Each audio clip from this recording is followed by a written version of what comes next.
Boa noite para todos. Bom, eu sou Pedro Alexandre Sanches, sou jornalista, vou mediar um debate entre esse cara, Paulo Henrique Amorim, e esse cara, Luiz Nassif, que não chegou ainda, porque tá parado no trânsito. Eu também estava até alguns segundos atrás, aí todos os motoristas ao redor xingando o Haddad, dizendo que a culpa é dele, a cidade toda parada, o centro da cidade todo parado. Não sei de quem é a culpa, mas peço desculpa para vocês pelo meu próprio atraso e sei que o do Nassif é pela mesma razão que a minha. E aí a gente vai começar já com o Paulo Henrique. O Nassif não está aqui, mas está bem perto. Acho que está na Avenida São Luís, segundo a Bia falou. E, bom, é o seguinte, esse aqui é o segundo debate do ciclo Ideias Online, Informação, Arte e Cultura Digital, que tem patrocínio do Ministério da Cultura pela Lei Rouanet e é uma realização do Centro Cultural Banco do Brasil. O tema que a gente vai tratar hoje é jornalismo digital e nós estamos com nada menos, nada mais do que os dois jornalistas que são os responsáveis pelo primeiro momento dessa travessia dos meios que a gente conhecia até então. Pois é. E, então acho que eles têm muito a falar. Eu vou passar já a palavra para o Paulo Henrique e pedindo, eu sei que você fez as suas próprias mal traçadas linhas, como você disse, e você vai conduzir como você achar melhor, mas eu emendaria uma pergunta que é assim, de como essa travessia vem sendo feita, que você contasse um pouco, resumisse um pouco a tua trajetória dentro do que a gente pode chamar de jornalismo digital. Embora você trabalhe também na TV, você esteja presente em dois meios. Bom, contigo.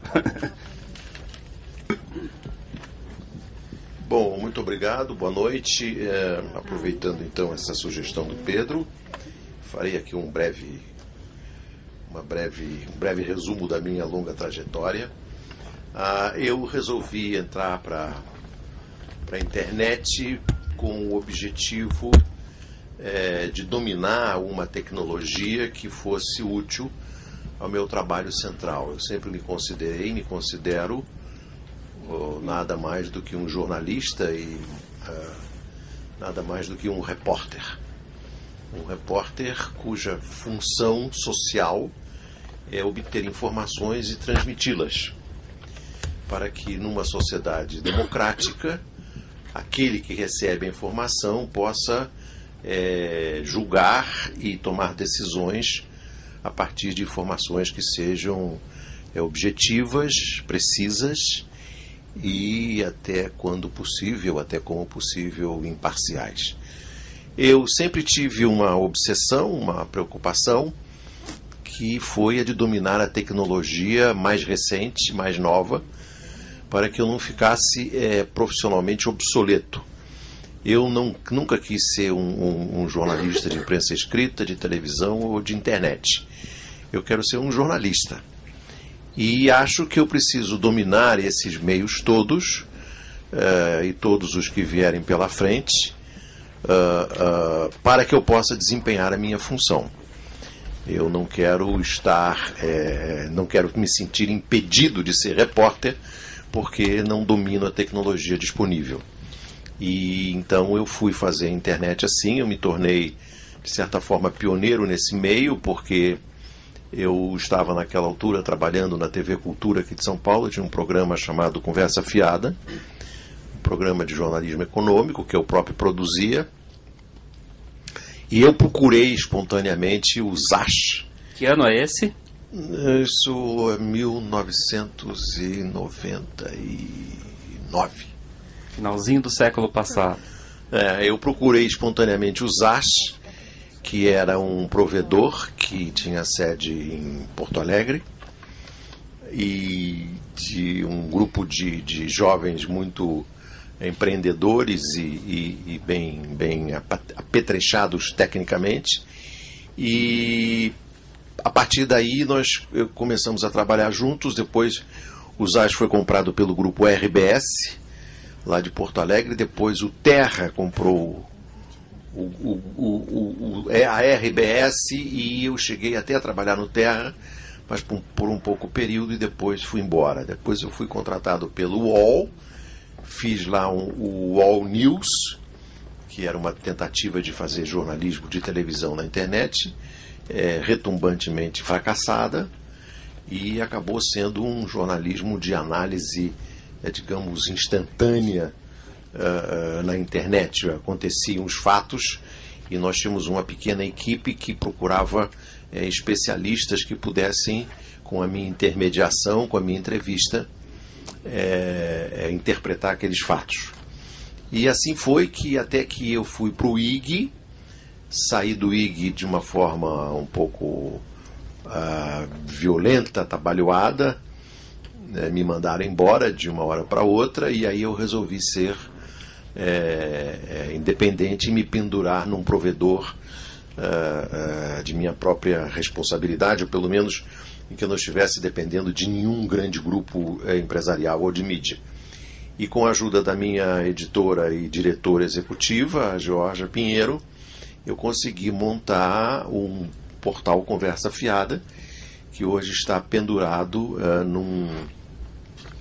num provedor que tem sede em Orlando, na Flórida, e fiz isso de propósito porque, enquanto estive aqui, eu fui vítima de vários ataques de hackers e saí do ar em momentos difíceis. Então, lá fora, na Flórida, aparentemente tem sido mais seguro porque nunca mais me tiraram do ar. Você é um exilado morando no Brasil.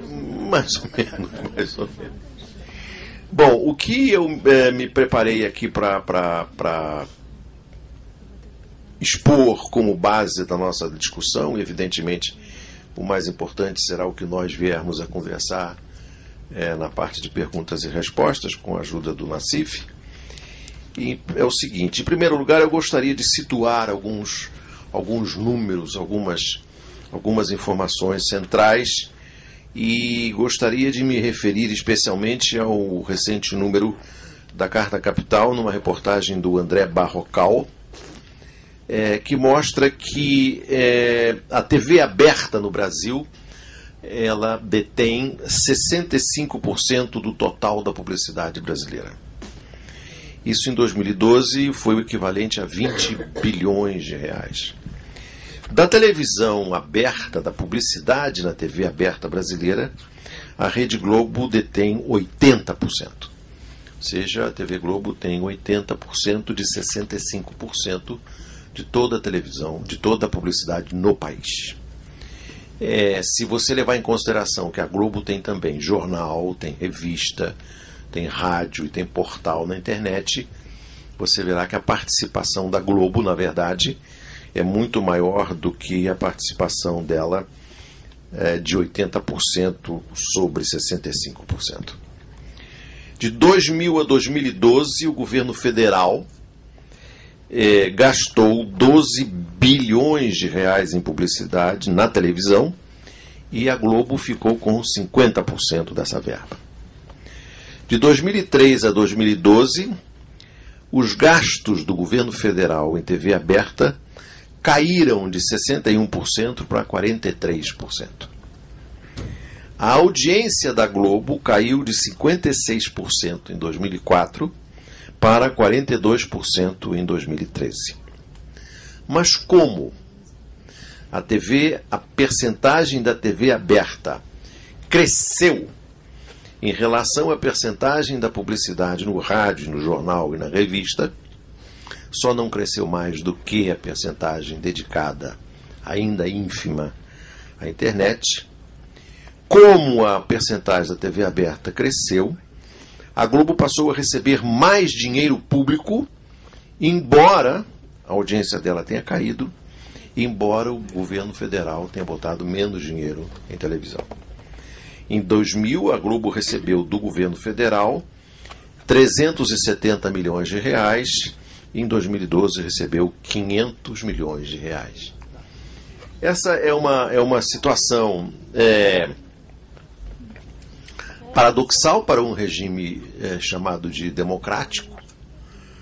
Nós sabemos que na própria imprensa digital, recentemente o blog Cafezinho, no Rio de Janeiro, do Miguel do Rosário, revelou que a Globo deve aproximadamente 1,2 bilhão de reais à Receita Federal em impostos não pagos.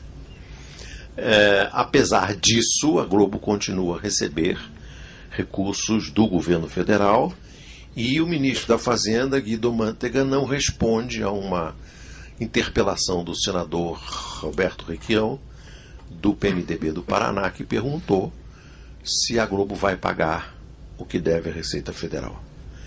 E o ministro da Fazenda, que é responsável pela Receita Federal, não deu informações ao senador Requião até agora. Temos diante de nós agora, no Congresso Nacional, uma discussão muito importante sobre o Marco Civil da Internet. O Marco Civil da Internet tem como relator um deputado do PT do Rio, o Molon, que tenta preservar a duras penas um critério muito importante, que é o critério de neutralidade da rede. Ou seja, os proprietários dos dutos por onde passam as informações na rede não podem cobrar de maneira diferente em função de volume ou de volume de dados que passam ou de volume de gastos.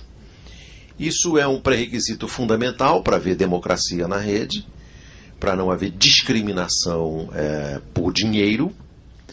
E é bom lembrar que quando houve a reforma da lei de comunicação, da lei da telefonia nos Estados Unidos... Chegou quem faltava sem querer interromper. Chegou o Nassim. Como quando houve a nova lei de telefonia, de comunicação, no governo Bill Clinton, foi estabelecido o critério da neutralidade da rede, o que foi rapidamente varrido quando chegou ao poder o presidente George W. Bush.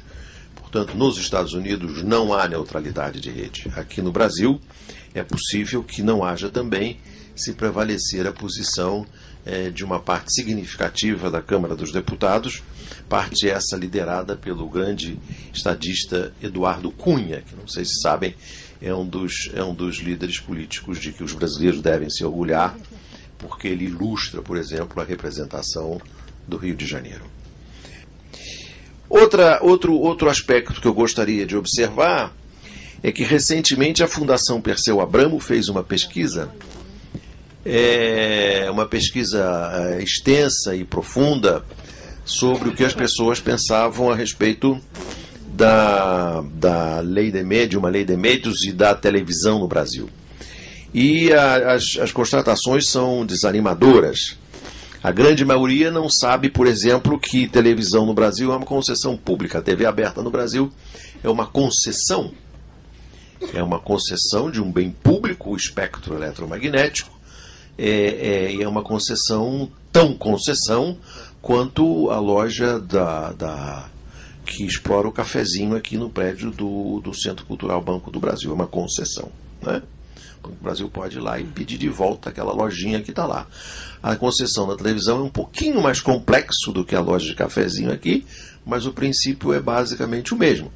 Os brasileiros não sabem que a TV é uma concessão e pensam provavelmente que a TV Globo é da família do Roberto Marinho. A família Roberto Marinho, ela tem o direito de explorar um bem público, que é aquele espectro, aquele pedaço do espectro que está lá. A Perseu Abramo descobriu também que o público brasileiro gosta muito de televisão, porque televisão oferece entretenimento e não tem muita simpatia pela ideia de que possa haver uma legislação que venha a restringir de qualquer forma a televisão no Brasil. Outra constatação importante que devemos levar em consideração na análise sobre a imprensa digital é o fato de que no Brasil há um baixíssimo consumo de internet. Apesar dos números sempre entusiasmados e eufóricos com que a gente recebe a penetração do computador dos lares e a penetração da internet dos lares, e, sobretudo, a penetração da internet entre jovens, o consumo de internet no Brasil, vis-à-vis o resto do mundo, ainda é um consumo bastante restrito. Outra observação que devemos incluir nesse panorama que eu tento traçar aqui sobre a imprensa digital é o papel do Google. Não sei se os amigos e amigas sabem, mas o Google é o segundo maior recipiente de publicidade no Brasil depois da Globo. Não é a Rede Record, não é o Silvio Santos, não é a RBS, é o Google, que recebe mais anúncios do que a Record e do que o SBT. E talvez não se saiba também que o Google é hoje uma das maiores agências de publicidade do Brasil. E cada vez mais o Google fecha o cerco e restringe a utilização do Google como mídia e como instrumento de divulgação e de comercialização de anúncios àqueles que estão registrados e certificados pelo Google para trabalhar. Nós estamos vivendo um fenômeno na publicidade brasileira que é espantoso, que é a penetração maciça do Google num ambiente fechado e certificado. A outra questão que devemos levar em consideração também é que o Google, na minha opinião, é a maior ameaça que sofre hoje a TV aberta brasileira, que sofre a Rede Globo de televisão. E eu costumo dizer no meu site que o Google vai googlar a Globo. E, no entanto, a Globo tem dois baluartes, dois sustentáculos que ainda lhe permitem sobreviver de uma forma cada vez menos confortável, mas que são sustentáculos importantes. O primeiro é o chamado BV, a bonificação por volume, em que a Globo paga adiantadamente as agências de publicidade, segundo aquilo que as agências vão programar na Globo ao longo do ano. É mais ou menos como os clubes de futebol no Brasileirão, que recebem antes e, portanto, ficam na gaiola da Globo, presos à Globo, por aquilo que a Globo determinar. As agências de publicidade são obrigadas a cumprir aquilo que prometeram à Globo desde o início do ano e programar na Globo aquilo que foi pré-combinado. O outro instrumento do poder da Globo é a combinação do BV com o Ibope. O Ibope agora pode vir a sofrer uma concorrência de uma empresa alemã chamada GfK, que está sendo contratada pelas concorrentes da Globo. E, como se sabe, o Ibope é basicamente o resultado da ferição da audiência em cerca de 2.000 lares na Grande São Paulo. E é o que dá a medida da preferência do público brasileiro, que tem 200 milhões de habitantes, esse país continental, se mede com 2.000 lares na Grande São Paulo. Esse conjunto BV e Ibope é o que dá o poder que a Globo tem hoje. O BV acabou de sofrer uma derrota importante no julgamento do Mensalão do Supremo, porque foi considerado como um ato criminoso o fato de o Henrique Pizzolatto pagar BV às agências do Marcos Valério. E aquilo deveria ser da Avisanet e não do Banco do Brasil e não da agência do Marcos Valério. Acontece que isso é uma regra que só vale para o Pizzolatto e para o PT, porque o BV que a Globo paga ao banco, a quem anuncia, as agências que anunciam o Banco do Brasil na Globo, ou as agências que anunciam Caixa Econômica na Globo, esse BV aparentemente é legal. Quando é para sustentar os helicópteros e os aviões dos filhos do Roberto Marinho, o BV é legal. Se é do PSDB, segundo a decisão do Supremo Tribunal Federal. O BV corre um risco de algum maluco entrar na justiça para questioná-lo, mas é possível que ainda por algum tempo ele perdure. Hoje, e essas são informações de que eu disponho como um profissional da televisão, hoje o que garante a rentabilidade da Rede Globo é, sobretudo, o monopólio que ela tem sobre os eventos esportivos. Não sei se vocês sabem, mas o Brasil é o país do mundo que mais gosta de Fórmula 1.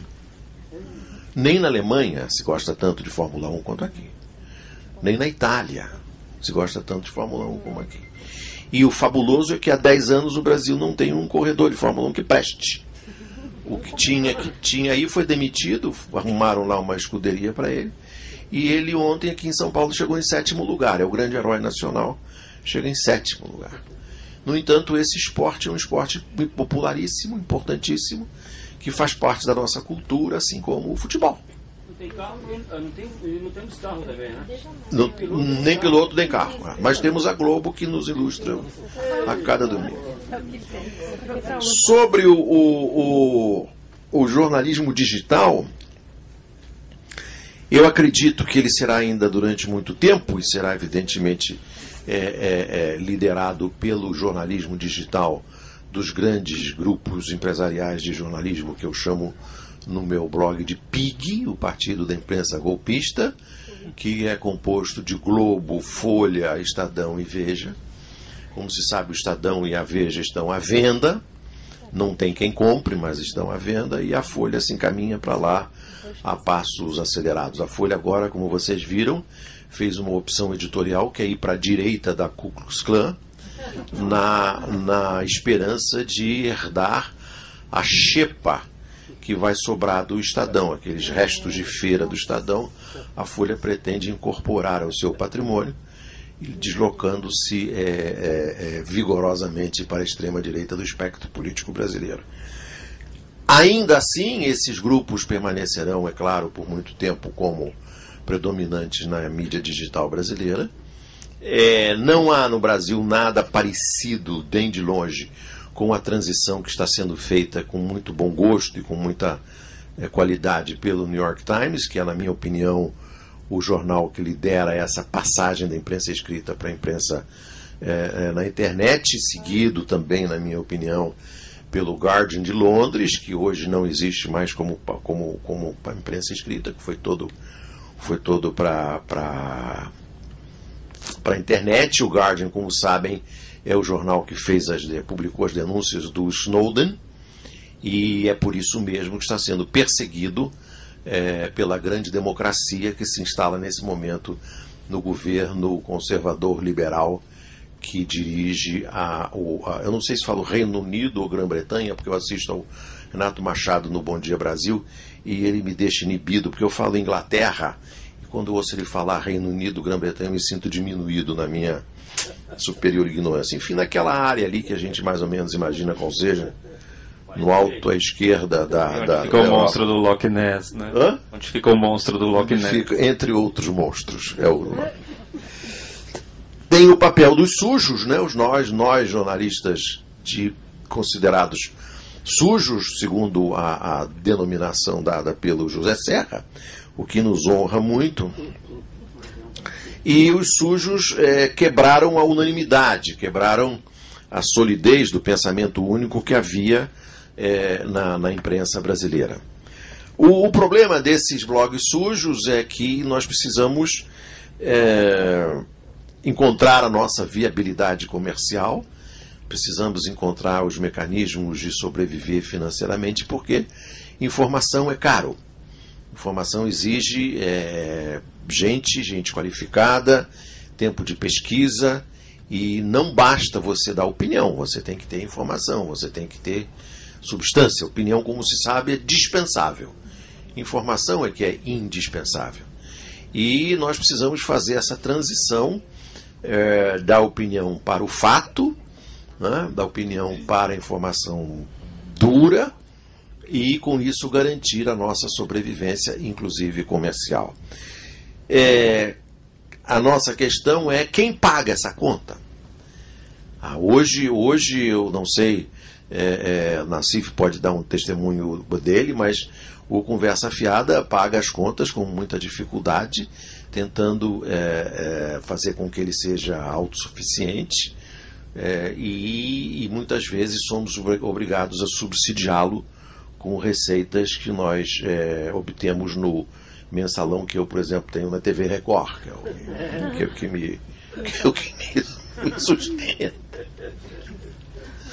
E qual é o nosso futuro? Bom, essa resposta quem vai dar é o Nassif, eu não tenho cabedais para dar essa resposta, mas eu acho que temos um futuro radioso, brilhante e cheio de pontos de interrogação. Nós não sabemos equacionar ainda esse problema da viabilidade comercial, como nós vamos investir na qualidade dos nossos produtos jornalísticos com a receita publicitária que está hoje disponível no mercado, ou com as fontes de renda que existem hoje no mercado, seja através de assinatura, seja através de contribuição do leitor, seja lá o que for. Temos que estudar isso, temos que encontrar esses mecanismos e ver até se o próprio mercado, se a própria tecnologia que vem a aparecer por aí nos ajuda a decifrar esse conjunto de enigmas que está diante de nós. Agora, nada disso nos desanima e continuamos a lutar como a Armata Branca Leone, sem o brilho e o talento do Mário Monicelli. Muito obrigado. Eu vou só, antes de passar a palavra para o Nassif, te fazer uma breve pergunta. Todos esses dados que você trouxe sobre a Globo configuram que ela é o quê? Uma estatal, uma paraestatal, uma terceira coisa? O que seria ela do jeito que ela funciona hoje? Essa é uma boa pergunta. Em alguns casos, em algumas circunstâncias, você poderia chamá-la de paraestatal. Hoje, por exemplo, eu publiquei uma notícia do blog do Daniel Castro, do blog Notícias da TV, em que ele mostra uma notícia razoavelmente assustadora. É que a Lei Rouanet subsidia a produção de produções da Globo, com as quais a Globo não gasta um tostão. Esses filmes são um retumbante fracasso de bilheteria, que a Globo reedita e transforma em minisséries, sobre as quais ela vende comerciais. Ganha por 5 vezes em cima da mesma coisa. É um fenômeno interessantíssimo, né? Se fosse feito pelo delúbio, estava preso, né? Bom, essa pergunta acho que vai ficar no ar, a gente pode continuar nela depois, né? E agora, Nassif, eu peço, assim como o Paulo Henrique, ele falou que lhe desse na telha, na veneta, mas eu tinha feito um direcionamento inicial que é de pedir que você fizesse um pequeno resumo da sua trajetória no jornalismo digital, desde lá, no seu caso, do Dinheiro Vivo, hoje chama GGN, como foi isso? Quando surgiu o primeiro computador pessoal, em 1980, tinha aquela visão de que os computadores vieram para ser o domínio do Estado e das grandes corporações sobre as pessoas físicas. Quando surgiu o primeiro computador pessoal, eu falei, isso aqui vai servir agora para ser uma defesa da pessoa física contra as grandes corporações e contra o poder do Estado. Né? Isso é em 1981. Daí eu comprei um computador chamado D8000 da Dismac, 16K de memória, e você gravava numa fita cassete, que eu tinha todos os meus programas lá, e umas marchinhas da Carmen Miranda também, que você misturava lá, né? Eu já dominava matemática financeira com as calculadoras financeiras, e você não tinha programa ainda. Então você tinha que aprender o Basic. Eu aprendi o Basic até com o meu colega de curso, o Michel Levy, que hoje é presidente da Microsoft, e nós fizemos na Computique, foi a primeira boutique aqui de informática, que era do pai desse Marcelo Camelo, o Ernesto Camelo, que era frequentado. Então, quando veio a computação, eu deixei de jogar videogame, que eu era meio viciado, e fui para o computador lá. E daí eu montei um conjunto de simuladores aí de financiamentos habitacionais que permitiram em 82 a gente entrar. Eu fiz um convite para a OAB, a gente montar um seminário com todas as OABs regionais, e a OAB aqui deu um modelo de petição para entrar na justiça contra o BNH, e eu com os cálculos. Eu acho que foi a primeira grande ação contra a ditadura, no caso, através do judiciário, né? E deu certo, principalmente porque os militares também tinham financiamentos habitacionais, então facilitou Então, a partir daí, eu caí de cabeça na computação. Eu tentei montar, quando eu montei o projeto Seu Dinheiro lá no Jornal da Tarde, a minha ideia é que o produto era um banco de dados. E o que saía no jornal era a atualização do banco de dados. Mas na época você tinha só o Cirandão, que era da Embratel, para ter acesso. Tinha modem, não tinha internet. Né? Em 86, 7, lá eu tinha meu programa de televisão, lá montamos uma newsletter financeira e eu consegui investidores para a gente entrar na primeira agência de informações online aí. Foi a Dinheiro Vivo. Montamos uma estrutura de um estilo de cobertura que depois foi mantido pela Agência Estado. Né? E daí você tinha grande dificuldade aqui, que era a distribuição. Tinha só uma empresa de distribuição, a CMA vendia 80 assinaturas e repassava uma. Né? Daí eu consegui convencer meus sócios lá a ficarem sócios de uma nova empresa que estava surgindo, que era a Broadcast. A Broadcast que surgiu. Mas daí deu uma briga entre os sócios lá e os sócios saíram, venderam a Broadcast e o que eu tinha era uma equipe de pessoal que o Estadão contratou lá e serviu de base para a Agência Estado, para a Broadcast até pouco tempo atrás. Né? Eu montei o primeiro serviço de offline lá através de Lotus Notes e tudo, mas dali fiz besteiras empresariais aí que acabaram tirando o fôlego da empresa. Né? Então continuei com experiências na internet e quando veio a blogosfera, efetivamente, eu caí de cabeça. Na blogosfera, a gente montou a primeira rede social para discutir políticas públicas, que foi o Projeto Brasil, em 2002. Que você passava o programa na TV Cultura, colocava o conteúdo na rede e eu tinha um acordo com o Dia. Na época o Dia estava com uma estratégia para tentar dar um upgrade lá enfrentamos problemas aí com a tecnologia e tudo, agora estamos retomando aí com o Brasilianas aí, agora eu estou participando desse projeto Jornal GGN. Né? Então, em suma, essa é digamos, a parte. Na parte de blogs eu entrei em 2005, 2006, né? E quando eu saí da Folha, daí caí de cabeça, daí resolvi cortar todos os, digamos, queimar os navios aí para não ter retorno aí. Não voltei para televisão, tentei fazer toda a aposta mesmo na internet. Né? E estamos aí, o Paulo Henrique está falando da dificuldade, aí todo mundo comemorando a proximidade do Natal e a gente correndo para fechar o ano. Bom, lá atrás, quando eu tive uma experiência pequena lá, 6, 7, quando eu denunciei umas jogadas no plano cruzado, e houve uma negociação do meu pescoço com a Folha lá pelo Saulo Ramos, que era o ministro da Justiça do Sarney. Eu tinha um programa de televisão lá, o Dinheiro Vivo.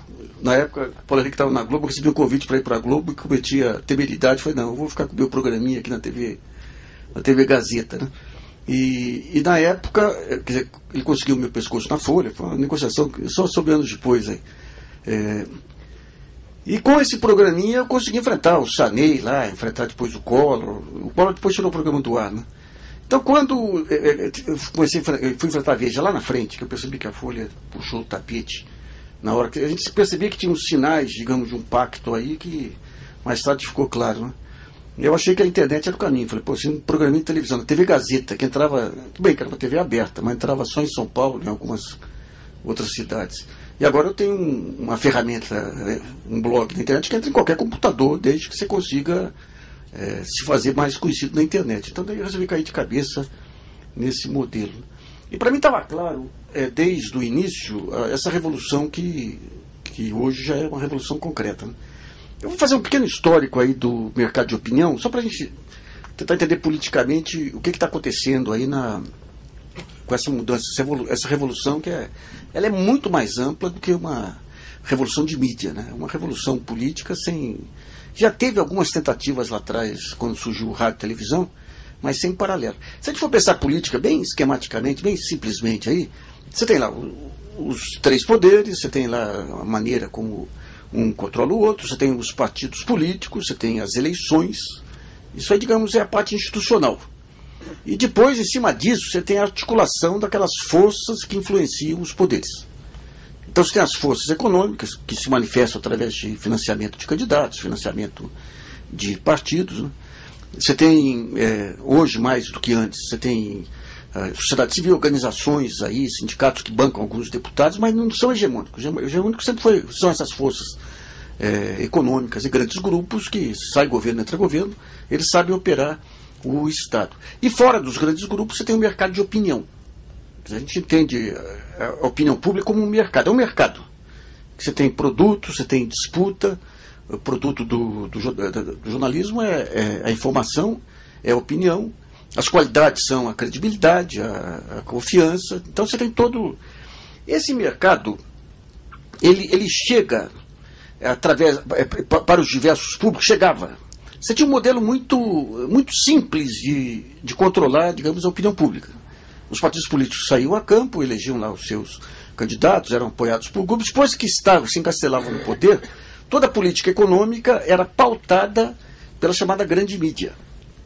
E aí é importante a gente ver um pouquinho as classificações de jornais que tem em países civilizados. Você tem a imprensa de opinião, que é aquela que interfere, que fiscaliza o governo federal e discute as grandes políticas nacionais. Você tem o jornalismo regional, você tem o tabloide, que é aquele que joga só da parte sensacionalista, e tem, digamos, alguns jornais mais segmentados aí. Mas essa divisão entre o jornalismo de opinião e o tabloide, ela é seguida à risca em outros países, né? Então o jornalismo de opinião ele tem que ser sóbrio, ele tem que trabalhar o conceito de relevância. Então ele tem que pegar o tema que é relevante, não é? Ele foge da espetacularização, tem que ser agradável, mas não pode. Foge da escandalização. Ele parte da tapioca também. Foge da tapioca. Pois é, a tapioca aqui foi a campeã mundial, né? Então, digamos, esse modelo foi atropelado aqui completamente pelos jornais a partir dos anos 90, e com a campanha do impeachment. Você tinha até os anos 80, até por conta da ditadura e tudo, um controle, um filtro muito grande aí, das informações, filtro de qualidade, mas filtro político também, né? Quando vem a campanha do impeachment, aquilo lá implode toda a filtragem que você tinha. As grandes denúncias contra o Collor, veja bem, denúncia forte dá trabalho ser apurada. O cara tem que entender mercado financeiro, tem que entender as jogadas políticas, tem que entender as jogadas regulatórias e tudo. Então, quando começa a campanha do Collor, você tinha necessidade de soltar escândalos diários. Então, os grandes escândalos vão por água abaixo. Eu saí do governo Collor com 4 processos de denúncias que eu fiz, de coisas pesadas aí na Telesp, esquemas Pedro Paulo Leone, tudo aí, que os jornais não entravam, estavam cúmplices. No comecinho podia ser, mas depois dá trabalho. Tem poucos jornalistas assim de denúncia, que sabem o que é uma operação de telecomunicações, que entendem esse jogo, né? Então você começou a produzir um escândalo por dia lá. Então o Collor, quando você não tinha mais o que falar, o Collor cheirava cocaína por supositório.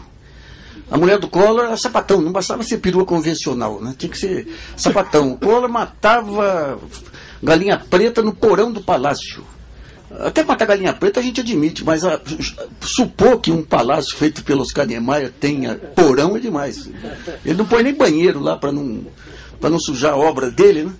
Então aquilo lá rompeu com todo o mecanismo de qualidade. Então o que interessa, e os jornais, aumentou a tiragem, qualquer besteira que falava, você aceitava, porque o cara é inimigo nosso. Se é inimigo, era inimigo de todo mundo, da esquerda, da direita, da classe média. Então podia falar o que quisesse. Eu me surgi contra isso na época, até escrevi vários artigos lá, e eu podia falar à vontade, porque eu tinha sido processado pelo Collor, fui tirado do ar pelo Collor, mas ali era um desrespeito à notícia, não era um desrespeito ao Collor, era um desrespeito à notícia. Mas aquilo marcou, digamos, a imprensa esse período todo, né? Então esse mercado de opinião, ele pega os públicos de forma variada. Como que era o modelo antes? Os jornais, os 4 grupos aí que o Paulo Henrique mencionou, eles formavam, digamos, o primeiro círculo de opinião, chegava nas televisões, fundamentalmente no Jornal Nacional, daí se irradiava para a imprensa regional, através das agências de notícia, ou através da leitura dos jornais, para as rádios e tudo, e pegava todo o universo aí. Pegava todo o universo. Então, digamos, era um modelo que funcionava, digamos, e os jornais, o modo de produção dos jornais, o que era? Uma redação de 140, 150, 160 pessoas, que encaixava o Brasil, que é um país complexo, que nem o Brasil, mas eles selecionavam uma parte do Brasil e traziam para os jornais. e definia o que era notícia de primeira linha, segunda linha e terceira linha. Primeira linha, mercado financeiro. Tinha que defender taxa de juros alta, defender câmbio baixo. Segunda linha, alguma coisa que ocorria aí com outros setores, mas ia para a segunda linha. O pessoal criou esse movimento do sem mídia. Sem mídia não era só o MST. O agronegócio é sem mídia, a indústria é sem mídia, porque se concentrou tudo no mercado financeiro nesse período. Né? E com isso você condicionou toda a política econômica. Toda a política econômica foi condicionada nesse modelo. Então você tinha lá os jornais e a influência dos jornais se dava onde? Se dava como? Se dava sobre a opinião pública em geral, nesses temas econômicos. Na questão do denuncismo, uma influência muito grande no Poder Judiciário, que é o mais conservador de todos, né? Então ganhou um poder de pautar o Poder Judiciário fantástico, né? Você pode ter um livro aí com 10 quilos de acusações contra o Serra, não vira uma representação. Se sai agora esse negócio aí de que o Genuíno e o Dirceu estavam sendo privilegiados, estavam fazendo necessidade em vaso comum lá, o Ministério Público do Distrito Federal entra com a representação, porque deu no jornal. Então, em cima desse poder, a imprensa ela passa a exercitar esse poder ao longo dos anos 90 de diversas formas, inclusive contra o Fernando Henrique. A partir do câmbio. Vem o câmbio, quebra todo mundo lá. Tentaram derrubar o Fernando Henrique para voltar aos tempos de poder do Collor. Quando vem o mensalão, você tem um outro jogo aí que eu vou contar daqui a pouquinho, para a gente voltar ao mercado de opinião aqui. O mercado de opinião, à medida que você tem a cartelização é um crime de direito econômico. Você pega esses jornais que falam muito, trouxeram de volta o fantasma do comunismo, 2 velhinhos morrendo lá em Cuba, eles falam, os velhinhos vão cubanizar o Brasil, na Venezuela. Quando você pega a literatura política econômica norte-americana, você tem 2 modelos que são muito similares, mas muito similares. É o modelo soviético de centralização e o modelo de cartel que surge com o desenvolvimento do capitalismo americano. A base é a mesma. Você mata qualquer criatividade, você impõe um poder, você tem uma influência sobre o Estado, que você impõe um poder de julgo monumental. E a história norte-americana do século mostra nessa área de comunicação, diversas revoluções tecnológicas que aparecem, que são dizimadas pelo cartel que se forma. Então não tem nada mais parecido com a centralização soviética do que a centralização, a cartelização no setor econômico. O cartel ele mata o concorrente, usa recursos ilegais, influencia o poder público. Então é muito similar, né? Aqui no nosso caso, se você for pegar a história das comunicações aí, e como que nós chegamos a esse modelo de concessão pública, a gente vai lá atrás quando vem o telégrafo. Surge o telégrafo. Quando surge o telégrafo, o dono lá da primeira rede de telégrafo que surgiu falou, puta, aqui nós podemos pegar a informação. E cria agência de notícias. Então, você tinha os jornais todos pulverizados, a agência de notícias começa a uniformizar o conhecimento e a ideologia. Então você cria os primeiros cartéis em cima de agências de notícias, ainda no tempo do telégrafo sem fio. Daí surge a telefonia. Quando surge a telefonia, você rompe com esse modelo. Então você tem diversos locais dos Estados Unidos lá, empresas municipais de telefonia, era uma tecnologia rústica, mas que permite digamos, a exploração da voz e da comunicação de comunidades. Então você tinha, às vezes, transmissão de programas por telefone. Toda uma comunidade rural lá, tal hora vai ter uma transmissão, todo mundo ia lá. Então você rompe o isolamento de vozes individuais aí. Daí vem o governo e fala, não, tem que ser para garantir a qualidade, para garantir, inclusive, que haja o atendimento e a universalização, tem que ter uma grande empresa. E dá um monopólio para a T&T, que foi o monopólio mais duradouro que teve na história americana. E esse modelo acaba vindo por aqui. O Brasil, você tinha até um tempo atrás telefonias municipais que, com a Telebrás, entra dentro desse modelo. Tem que ser uma grande empresa para poder ter mais condição de pesquisa, mais condição de qualidade. E a T&T ela foi muito interessante porque ela realmente dava uma contrapartida social, porque toda concessão, aí que entra esse absurdo que nós temos aqui nas concessões de rádio e televisão, o preço da concessão é a contrapartida social. Então eu te dou a concessão, você tem que devolver o quê? Qualidade, universalização. E a T&T fez esse trabalho. Mas matou toda a competição e matou toda a inovação que surgia lá. Ela matava em nome desse ideal maior de que o serviço público tem que ser monopolizado para poder ter recursos, para poder bancar para todo mundo. Daí surgem os primeiros rádios lá atrás. Quando surgem os primeiros rádios, você tem aquela explosão que nem você tem na internet hoje, né? Você tinha rádio para todo lado lá. Você tinha rádios. Então a rádio comunitária era a base. A base era a rádio comunitária, que hoje é visto como lado bandido, aí, inacreditável. Então, o que acontece? Os primeiros, que é um fenômeno que está ocorrendo na internet. Os primeiros grupos que conseguem criar uma força econômica maior começam a concentrar, começam a comprar as rádios e convencem o governo que tinha que ter a rede. Porque a rede seria a única maneira de rentabilizar. Porque você tem ganho de escala, né? Você tem uma mesma produção, você soltava em rede com a publicidade e teria condições de apresentar programas melhores e impedir aquele caos que você tinha de cada qual com a sua opinião. Você uniformizava ideologicamente, digamos, o público. Isso começa a ser rompido com a televisão. Surge a tecnologia de televisão, a mesma coisa, televisões montadas assim, todo mundo montava sua emissorinha de televisão lá de um modo simples e tudo, daí não, tem que ter a concentração e criar a grande rede nacional de televisão, porque eles vão dar o retorno. Eles vão ter recurso financeiro para fazer as grandes produções, fazer uma parte educativa. Esse era o modelo inicial. Eles vão se financiar no mercado, então não vão depender do governo, vão depender só de publicidade. Então a legitimação da rede, o que era? Dar um retorno social. Daí as redes começam a trabalhar e daí, para ter retorno comercial, tem que ter audiência. Daí começa a atropelar. Então o retorno social vai para o vinagre. E daí ganham força. Você tem já os primeiros exemplos de manipulação, você já teve lá no Telégrafo Sem Fio. Eu estava vendo um livro seu recentemente, você tem lá 2 candidatos, lá, o candidato das redes, dessa agência monopolista e os demais. Então, o que ele fazia? É um autor americano. O que faziam? Soltavam notícias enaltecendo as qualidades do candidato deles, que era uma besta. E escandalizando qualquer passo que dava o candidato adversário. Digamos, é um modelo de manipulação que é histórico, já vem lá de trás. Né? Com a televisão, a mesma coisa. Quando você permite a rede, na economia mais aberta dos Estados Unidos, você cria um monopólio virtual. E esse monopólio, o que acontece com todos os monopólios? Você ganha uma expressão política, você passa a influenciar o judiciário e passa a influenciar o executivo. Quando começam a surgir outras tecnologias, você vai em cima, usa o seu poder político para matar esses novos grupos que estão surgindo. Às vezes consegue, às vezes não consegue.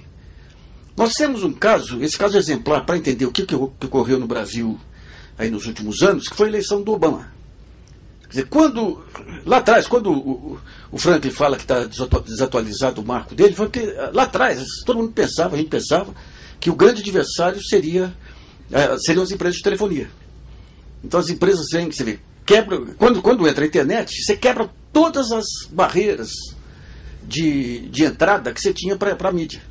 Antes, se você quisesse montar um jornal, você tinha que ter uma grana para ter máquinas, capital de giro, uma baita equipe para fazer jornalismo, e você tinha que combater hábitos de leituras estratificados.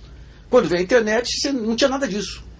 E as empresas de telefonia, numa escala muito maior, ameaçavam os grupos de mídia. Ali você percebia que o jogo ia virar. Daí você tem um modelo de atuação dos grupos de mídia para vários países que é dado pelo Murdoch, o australiano que vai lá para os Estados Unidos, compra o Wall Street Journal, compra os tabloides ingleses, tudo.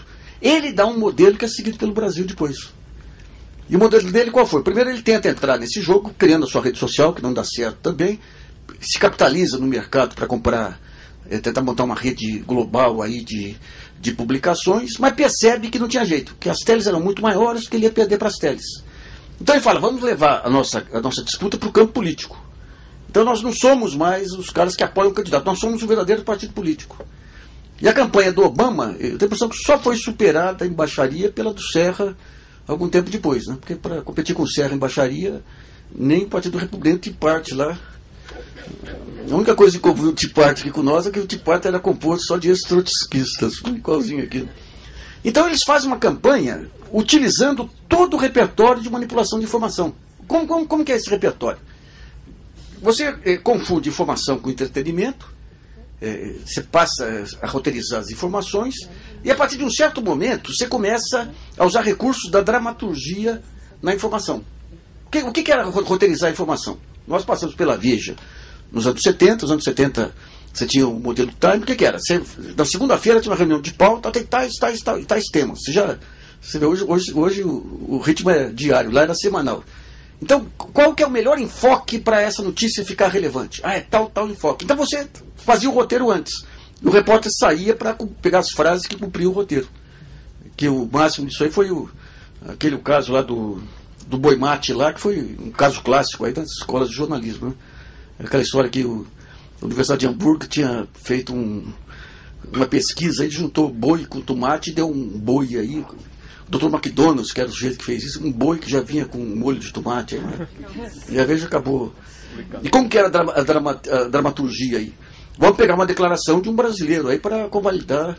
O repórter chega lá num especialista da USP. Olha, o que você acha dessa experiência de boi com tomate? É impossível, isso não existe. Ué. Mas suponhamos que fosse possível. Ah, seria a maior revolução da história da genética. Segundo o fulano de tal, é a maior revolução da história da genética. É. Então, digamos, esse modelo de dramaturgia, mas você tinha um ponto lá. Você manipulava muitas vezes o enfoque, mas os fatos, você se apegava aos fatos, até com um nível de detalhe até que irritava. Sabe?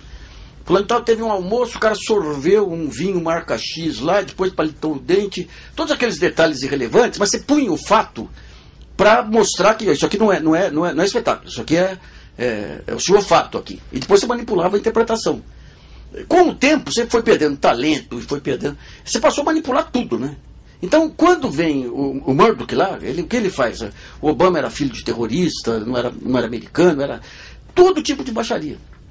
A campanha do Obama, ele não deu uma entrevista para a rede de televisão e para jornais. E quando terminou a campanha, ele chamou na Casa Branca o presidente do Google, o presidente do Facebook e da Apple, e simbolicamente ele mostrou que era o começo de uma outra era. O que aconteceu lá, que foi muito interessante, porque também aconteceu aqui. Os jornais vinham às redes sociais e falam quem que é o grande perfil de rede social. É o jornal. O jornal é o maior perfil, mas é um perfil. Então você cria o boato aqui e usa a rede social para espalhar o boato. E o que aconteceu lá? Gerou, que nem aqui no Brasil, uma reação espontânea de anticorpos que passaram a combater toda aquela sorte de manipulação. Então, a campanha do Obama foi vencida nas redes sociais sem ter aquela articulação que o Tea Party já tinha feito, que o Murdoch já tinha feito, juntando rede social e mais os factoides que eles geravam aí na Fox News. Aqui no Brasil, o que acontece? Você tem os grupos aqui, eles se enfraquecem muito aí com a mudança de câmbio e entendem que vem um mundo novo pela frente, que eles não tinham a menor ideia como queriam se comportar nesse mundo, e tendo como grandes adversários futuros aí as empresas de telefonia. Então você tem um pacto que vem em 2005 repetindo ipsis literi o que ocorreu com o Obama lá. E provavelmente, isso aí, depois precisava alguém que participou das reuniões, provavelmente quem traz esse modelo era o Robert Tivita lá, que o Tivita ele sempre teve um cheiro muito bom lá para o que acontecia nos Estados Unidos e trazer para cá, como foi a revista Veja e outras aí. Então ele percebe aquele estilo profundamente agressivo. Ele traz, o primeiro que pratica esse estilo era o Tales. O Tales acabou falecendo aí um tempo depois. Foi diretor da Veja, depois foi diretor editorial, e tinha uma coluna lá, e aquele negócio escatológico, aquela agressividade já preparando esse campo. E eles resolvem fazer toda a aposta de levar para o campo político e pegar o prestígio e o espaço que ainda tinham de uma imprensa cartelizada e jogar tudo aproveitando o enfraquecimento do Lula com o mensalão. Então 2006 foi o primeiro ensaio disso, perderam em 2006, em 2010, daí vieram para o Serra em 2010, daí com todo aquele arsenal de... Eu não sei se em alguma parte do mundo teve uma baixaria igual, né? O que se saiu sobre Dilma, assassina, a ficha falsa, as 36 páginas, primeiras páginas da Folha, pegando o cara que tinha acabado de sair da cadeia lá e montando um factoide dizendo que o cara era um consultor consagrado aí, que tentou um financiamento do BNDES 7 bilhões para uma empresinha desse tamaninho lá em Campinas, e só não conseguiu porque ele não quis pagar uma propina de 5 milhões. O cara tinha acabado de sair da cadeia. Não quis pagar 5 bilhões para receber 5 ou 7 bilhões lá. Então, é coisa sem pé na cabeça, sem verossimilhança. Você tem o primeiro... Dramaturgia ruim, né? Dramaturgia ruim, né? Você tem o primeiro filtro que você traz, você vê uma matéria e fala, é verossímil ou não é? O que é verossímil? Por exemplo, aquele negócio do dinheiro que foi na caixa aí, naquela caixa de bebidas lá, não sei quantos milhões de dólares lá.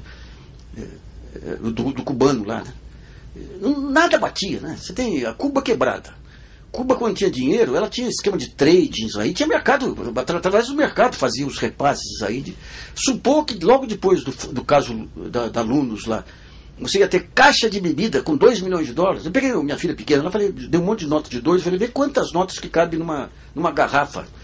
Mas nem isso, fizeram que nem aqueles 200 mil dólares aí no envelope aí, que aquele rapaz, Diego, não sei as quantas lá, ele levantou também, né? Então não tinha nem verossimilhança. Então você vê, depois do episódio Luno, você supor que um cubano conhecido aqui vai mandar dólares de um país quebrado, vai mandar dólares para o PT numa caixa de bebidas que passa pelo aeroporto de Brasília, vai para o aeroporto de Viracopos e vem para a sede do PT. Você não tinha pé nem cabeça. Mas naquela altura, eles confiaram demasiadamente na mediocridade dos seus leitores. E tem realmente leitor medíocre, né?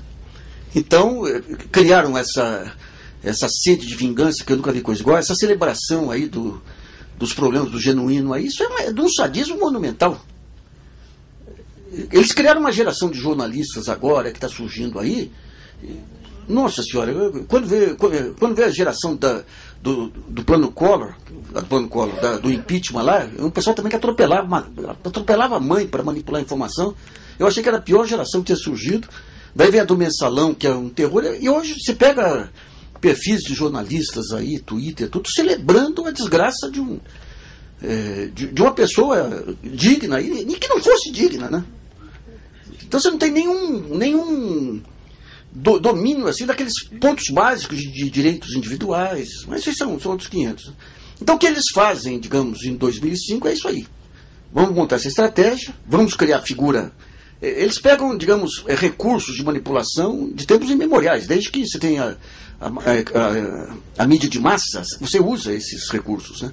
Você cria um inimigo terrível que ninguém consegue avaliar direito aí o poder dele. Então, o macartismo que tinha, você tinha a Rússia lá, você tinha o comunismo lá do macartismo. Aqui eles criam a Venezuela e Cuba. Porque as Farc iriam invadir aí o Brasil, iam cercar os quartéis e daí você começa a colocar aquele inimigo. Isso aí eles já faziam desde os anos 80. Sempre você tem que ter um Drácula. É a figura do Drácula, aquele cara que nunca morre, que é super poderoso, e só o jornal que vai poder te defender daquele inimigo. Eles fizeram isso com... Independentemente... Eles criam Serra, que é essa figura. Mas você vê que coisa? E apostam no Serra, rapaz. Nossa! Drácula em pessoa. Esse que é o problema, porque os heróis em que eles apostam aí são terríveis, né? Eles queriam um Sir Galahad lá e pegam um vampiro de Düsseldorf. Mas então, digamos, todo esse arsenal de manipulação e esse negócio que já fizeram com o Brizola lá atrás, de bater repetidamente, de denúncia, e se não tem denúncia relevante, você cria uma denúncia, cria tapioca. Então todo esse arsenal foi montado lá e acabou. Você teve uma reação espontânea da blogosfera. Você tinha, aliás, a campanha da Dilma em 2010 lá era uma piada, né? A gente enfrentava um tiroteio aqui, de repente vinha pelo Twitter uma ordem lá do... Vamos fatuar em tal ponto. Não tinha a menor noção sobre o discurso político, o esquema de internet deles lá, né? Da campanha da Dilma. Pegaram o pessoal bom de redes sociais, mas que não era bom de discurso político. E ali e daí a gente entra num ponto interessante. O que está acontecendo daqui para diante? Esse modelão, ele implodiu. Então, o primeiro ponto que ocorre é o seguinte: essa implosão, ela afeta toda a estrutura institucional brasileira. Em junho, você teve aquela reação de junho, aquela insatisfação difusa, generalizada. Quem tentou tirar a casquinha, levou. O próprio PT, quando foi pra rua lá, levou. A Globo toda celebrou aquele negócio lá, levou merda lá no prédio dela também. Então isso por quê? Porque o modelão, aquele modelão que eu tinha descrito lá, de os partidos, aqui os três poderes, os partidos, as influências econômicas e o mercado de mídia influenciando as políticas públicas, implodiu. Então o que você tem hoje? O primeiro ponto importante, até para entender o jornalismo digital, assim, acabou o monopólio da notícia pelo jornalista. Por exemplo, nós temos aqui um encontro. Para virar notícia, tinha que vir um jornalista aqui, que ia acompanhar o encontro, ele ia dar um enfoque que ele achou mais relevante. Você tem, às vezes, 15 informações que saem daqui, ele ia selecionar 5 que que interessasse aí para, ou politicamente ou editorialmente, ao leitor, ele vai pegar aquilo que é comum a todos os leitores, que é intriga, futriquinha, vai pegar uma frase que o Paulo Henrique falou, uma que eu falei, uma que o Pedro falou, para criar a futrica, e daí virava notícia. Esse modelo acabou. Quer dizer, acabou o monopólio da informação pelo jornalista. Isso aí vale para todo mundo. Então hoje qualquer grupo, qualquer pessoa hoje, ele pode manifestar sua opinião na internet. E vão se agrupando em pessoas com pensamentos similares aí, criando as suas mini-redes aí e se relacionando umas com as outras.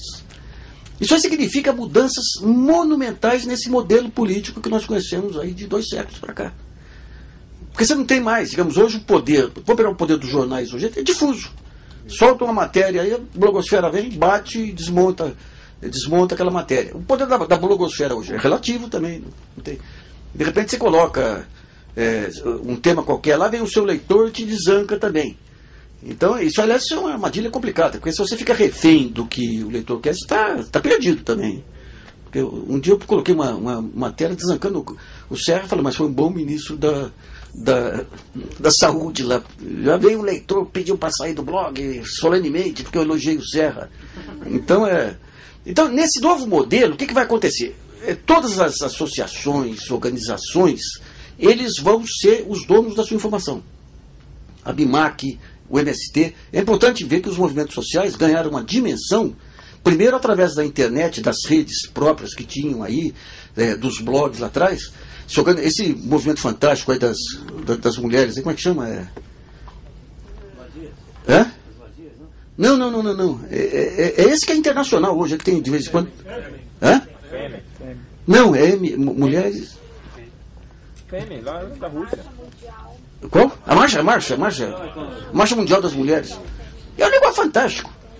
É um negócio fantástico que você consegue juntar, fazer articulações internacionais, aí usa na internet. Então, digamos, isso aí tudo, ele traz um mundo novo que está sendo desbravado. Então, você tem algumas lições. Primeiro, o Paulo Henrique falou do negócio da TV aberta. Lá nos Estados Unidos, hoje, 55% da audiência das TVs abertas passa pela internet. Ou seja, acabou aquele poder de você controlar a frequência. Acabou aquele poder. Então, o próximo passo, hoje as TVs abertas resistem ainda, mas o próximo passo vão para o vinagre também. E, aliás, o primeiro passo lá atrás que permitiu a competição com as TVs foi a TV a cabo nos Estados Unidos, que também foi um rompimento com um padrão que no Brasil, quando começou a TV a cabo, a Globo pegou até um ex-diretor da Folha lá para colocar como laranja em várias cidades aí para poder comprar TVs a cabo. Depois quebraram lá na experiência da TV a cabo. Então esse novo modelo é interessante. Primeiro você tem uma dispersão total. Hoje você tem um caos. E um caos complicado, muito polarizado. Nassif, não pode estar se criando o próximo cartel. Você tem o risco do próximo cartel, justamente, a gente está discutindo a neutralidade da rede e tudo, porque você pode ter um processo semelhante ao que você teve com rádio e você teve com televisão, né? Agora, só para encerrar essa primeira parte, nesse novo modelo aí, os partidos políticos implodiram também.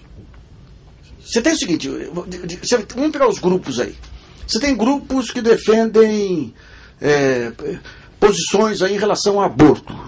Os grupos de mulheres, os grupos de gays. Você tem os grupos de educação inclusiva. Você tem os grupos religiosos. É uma multiplicidade tão grande que você não comporta mais dentro de um partido político. Então os partidos estão perdidos aí, tentando. Você pega agora, por exemplo, o negócio de educação inclusiva, que é um baita de um avanço aí, mas você tem uma força política da PAI. Então você tem parlamentar do PSDB e do PT, a Gleisi, o Flávio Arnes, Álvaro Dias, tudo no mesmo campo. Por quê? Porque a parte imediata não tem uma linha. Como que nós, como partido, nos comportamos em relação a tal e tal tema?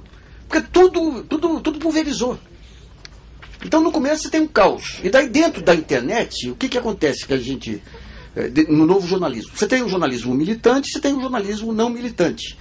Hoje em dia, o jornalismo militante, você fala para convertido. Então, quando você tem esses mapas aí que traçam de Twitter e tudo, aqui é o grupo da direita, aqui é o grupo da esquerda, que poucos se comunicam. Então, você tem o grupinho daqui e outro grupinho dali.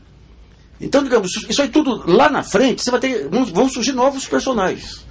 vão surgir, por exemplo, os campos de mediação.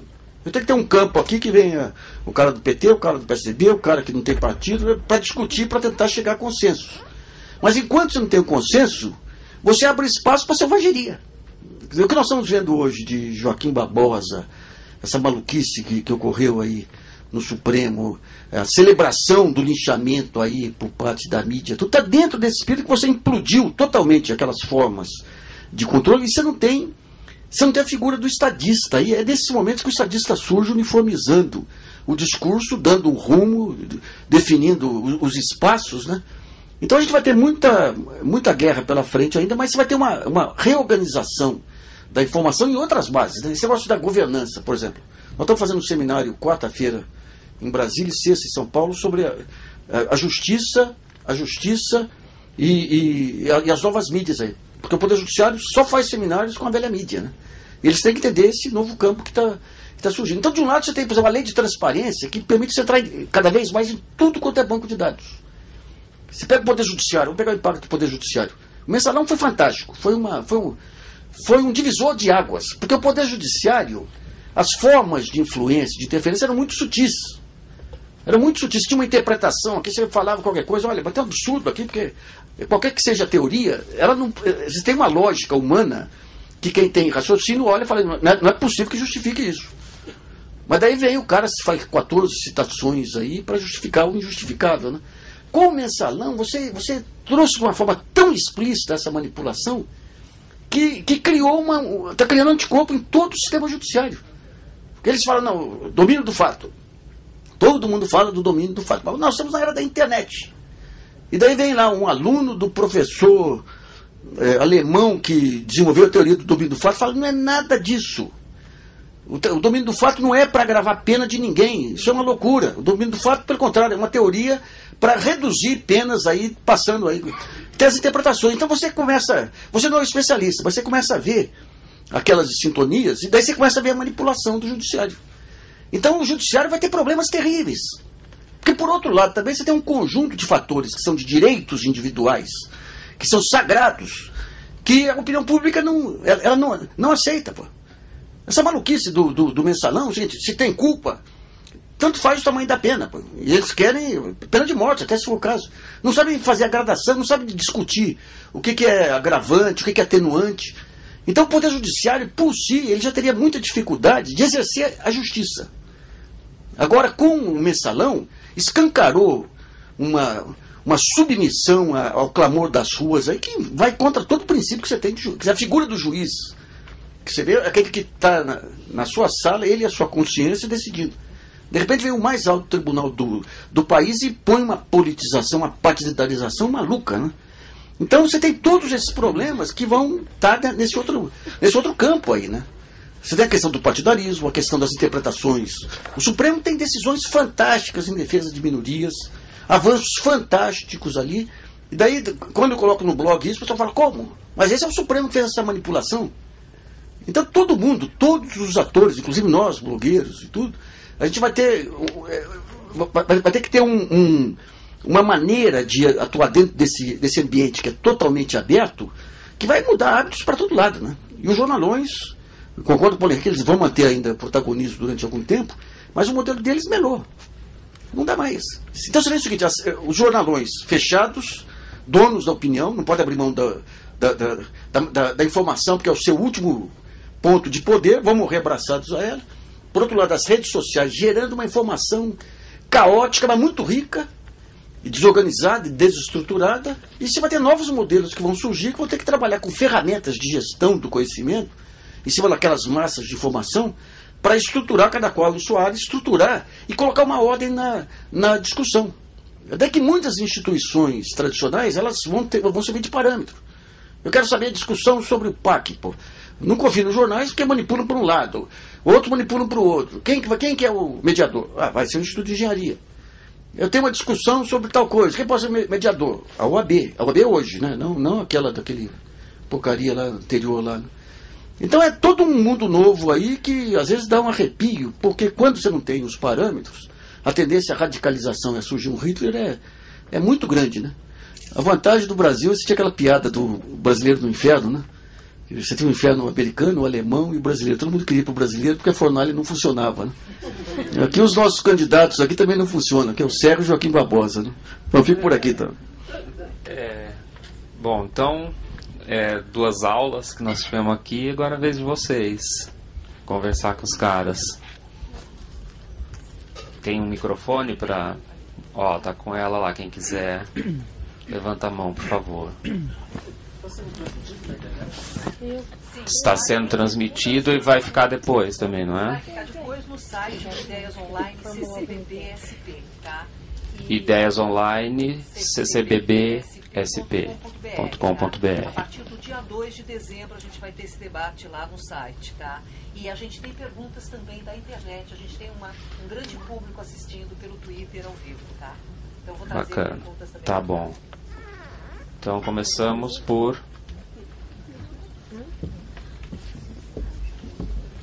Você. Boa noite. Meu nome é Marcelo. E eu gostaria de saber, assim, a respeito do Google. O Google é uma empresa americana, imperialista, e, segundo falam, não paga imposto no Brasil. Outra coisa, a China parece que fez o Taibo, não é? É isso? Se não me falha a memória, que é algo semelhante ao Google para dar esse tipo de informação. Por que não se faria isso no Brasil, então? Só falar uma coisa do Google, aquilo que foi colocado aqui do BV, o bônus de veiculação, que sempre foi a principal arma aí das redes em geral, da Globo principalmente, para montar esse cartel da publicidade, que é um crime de direito econômico, né? Agora que eles pegam os profissionais que têm um baita fôlego, aí o Google está arrasando com o BV, dando muito mais devolução aí para as agências, né? A questão você tem o Google e o Facebook. A discussão do Facebook é o seguinte: por que, digamos que eu queira montar uma rede social brasileira aqui, qual o maior empecilho que eu vou ter para montar a rede social brasileira? É que o Google já tem audiência. Então as pessoas vão onde elas sabem que vão encontrar outras pessoas. Isso aí é uma barreira de entrada. Isso aí é um novo cartel, não é? É um cartel. É um cartel. A solução, eu estou escrevendo sobre isso há algum tempo, a solução seria a portabilidade. Por exemplo, quando você tem hoje aí os sistemas operacionais, a própria lei da transparência aí, ela obriga que tudo seja feito numa mesma linguagem que possa ser compartilhado. Então o que vai acontecer mais adiante, sempre demora muito, porque a parte jurídica sempre é mais lenta. Você vê quanto tempo que levaram para enquadrar a Microsoft por prática monopolista, né? Então, para a rede social, o caminho seria a portabilidade, ou seja, o Facebook, o Facebook hoje, por exemplo, ele permite que eu jogue conteúdo meu no Facebook, mas não permite que saia conteúdo do Facebook para mim. Então tem que ter uma regra permitindo a rua de 2 mãos. Quem quiser disputar, disputa com as ferramentas. Eu disputo o mesmo público, a mesma conversa, quem tiver a ferramenta melhor. Então esse é um ponto, né? No caso do Google aí, tem essas barreiras de entrada que o Paulo já mencionou. Agora você tem as regras de uso de banco de dados aí que tem que ser bem trabalhadas, né? Esse negócio da espionagem norte-americana, já há 5 anos, 6 anos, que no tempo do Bush você já tinha todo isso aí já mapeado e denunciado lá fora, né? Eu não sei se o fato de ter banco de dados no Brasil pode ajudar um pouco, né? Agora é complicado pelo seguinte, não é uma tarefa fácil até se descobrir a medida certa aí, porque se de um lado ele tem todo esse poder, de outro ele abre um mundo de informação e de possibilidades para o conhecimento que é enorme, né? Então você vai ter que discutir muito até encontrar um meio termo que impeça esse predomínio massacrante dele aí, mas sem perder as qualidades dele aí, né? Algo a acrescentar, Paulo Henrique? Só para confirmar, o Google não paga imposto de renda aqui. A ideia de fazer com que as informações do Google fiquem aqui e não lá nos Estados Unidos, que estava no projeto do Marco Civil da Internet, já saiu do Marco Civil, vai ser negociada depois. Também a questão dos direitos autorais, que era uma pretensão da Globo, o Molon tirou da discussão do Marco Civil. O Marco Civil agora basicamente vai discutir a questão da neutralidade da rede e a batalha aí entre os que defendem a neutralidade da rede e as companhias telefônicas que têm como seu principal instrumento de ação parlamentar o Eduardo Cunha. Essa aqui é a questão. Alguém? Acho que algumas pessoas tinham levantado a mão, mas eu não estou conseguindo controlar daqui. Fica com elas. Ah, sim, ali.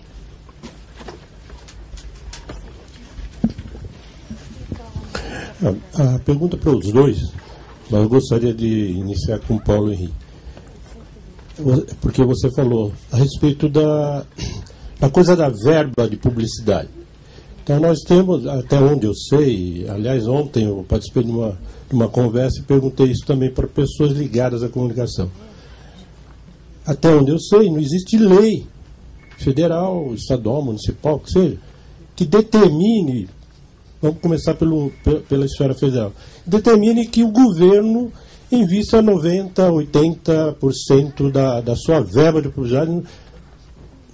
Você falou da Globo, que todos sabemos, enfim. Não existe. Não existe. Não existe uma lei. E aí a pergunta é, nós todos sabemos, todos sabemos, não, poucos de nós sabemos, mas enfim, não é toda a população que tem esse conhecimento. Se tivesse, talvez a coisa fosse diferente. Por que, então, o governo federal continua colocando toda a sua verba, 80%, 90% da verba de publicidade, na Globo, no Estadão, na Folha, na Veja? Isso também aqui. Hoje, aqui em São Paulo, nós temos um governo PT. Governo PT que, durante a campanha, falava isso. Denunciava isso, dizia, olha, tal, ao PIG e tal, usando a sua criação. A gente ouviu isso o tempo todo. E continua ouvindo. Olha, o dinheiro... Existe lei? Não existe lei. Por que um governo popular, um governo de esquerda, um governo que tem essa consciência, continua colocando... O Haddad coloca 90% ou mais, não sei, de publicidade, da verba de publicidade. E a gente fica perguntando, por que então? Por que eles vão continuar a manipular à medida em que tiverem o dinheiro, né? Pelo menos o dinheiro público não deve ter. A expressão PIG não é de minha autoria, é do deputado Fernando Ferro, do PT de Pernambuco, que criou essa expressão para designar um comentário do Ali Campbell, feito no jornal o Globo, e ele cunhou a expressão partido da imprensa golpista, e eu me apropriei dela e de vez em quando eu dou crédito ao deputado Fernando Ferro. Mas o fato é o seguinte, o governo continua a fazer publicidade no PIG, especialmente da Globo, porque o governo do PT tem medo da Globo. Só isso. Perguntei isso para um dirigente do PT. É medo? É rabo preso? Não. Olha, imagine que não fosse um governo de esquerda. Ou por quê? Porque eles têm a grande audiência. O que eu vivo... Não, tem audiência também, mas essa audiência é qualificada. A Globo... Olha, o Roberto Requião foi eleito governador do Paraná, e um dos primeiros atos dele foi suspender toda a publicidade do Estado. E pegou todo o dinheiro da publicidade e botou na Secretaria de Educação. E se reelegeu. É uma questão de ter ou não ter vitamina política. A Cristina Kirchner enfrentou a Globo. É bem verdade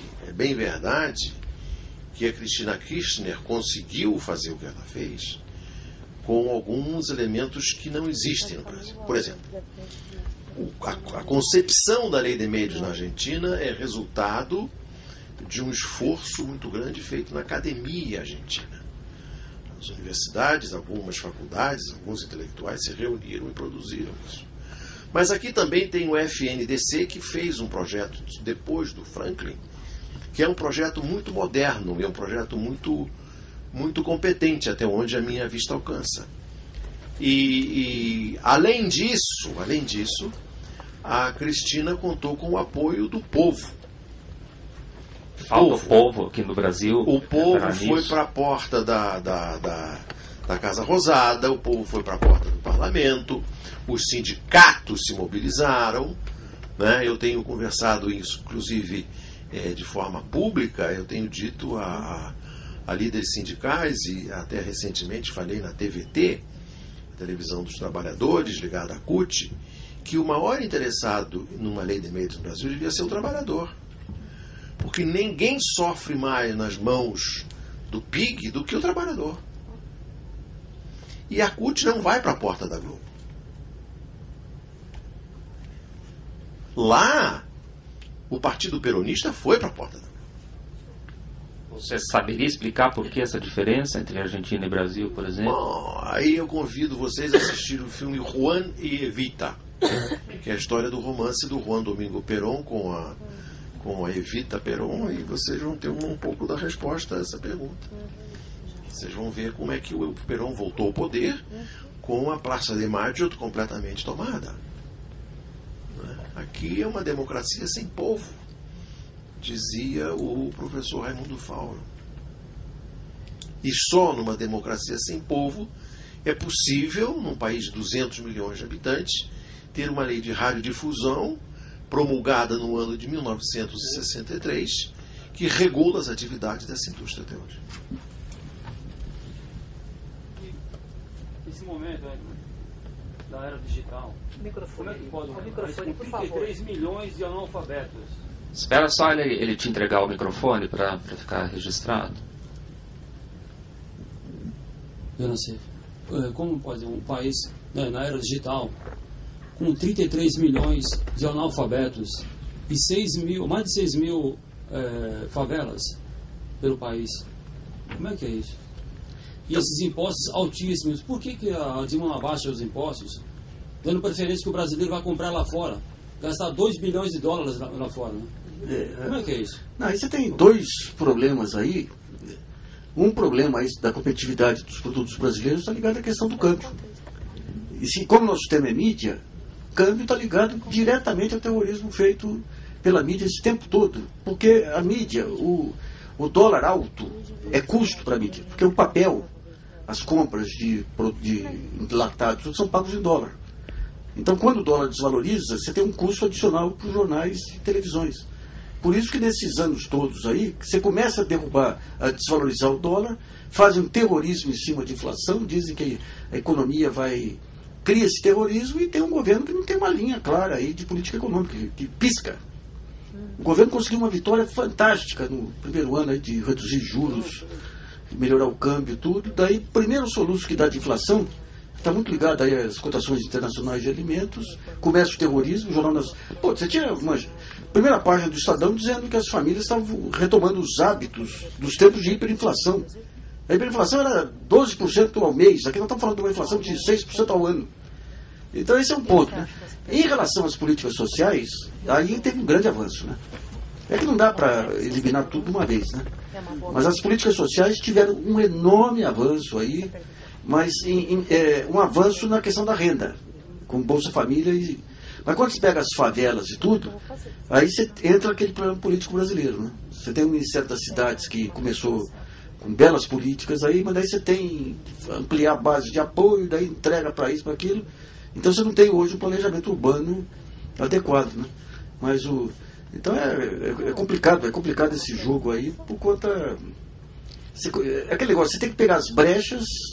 O Lula pegou as brechas, aí implantou políticas sociais relevantes. O preço foi dar um banco central pro Meirelles lá, e a fazenda pro Palocci como... Então não podemos mexer com câmbio, não podemos mexer com juros, porque senão... É um problema muito sério, porque a soma de pressões que caem na cabeça de um governante é muito pesada. E quando você tem a mídia pegando a primeira brecha, criando esse clima, então o sujeito não quer pagar para ver. Para você mudar câmbio, você vai ter resultados daqui a 1 ano e meio. Daqui a 1 ano e meio. Vai ter que passar uma fase duríssima aí de um aumento de inflação, de a mídia fazendo terrorismo, o mercado fazendo terrorismo. Então você fica pegando sempre o dia a dia. Então você pega o dia a dia. E nesse dia a dia você vai entrando em armadilha, vai se enredando, até não ter mais condição. Mas deixa eu pegar um ponto que foi colocado, esse negócio da Globo, de ser governo de esquerda. Se fosse um governo técnico, ia perceber o seguinte: hoje em dia a internet ela representa 15% em todo um dia de audiência. Aqui só agora que está indo para 15%, a internet era 5%. Ou seja, nem técnica. O que é dado para a televisão Não é nem a questão da audiência, que é uma besteira também. Se fosse audiência por audiência, ninguém ia anunciar no Globo, vai anunciar no Extra, né?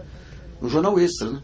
Então você não tinha nem isso, tinha 5%, era 6% para a internet, mas por quê? A razão é medo que da guerra final, mais do que fizeram, pô.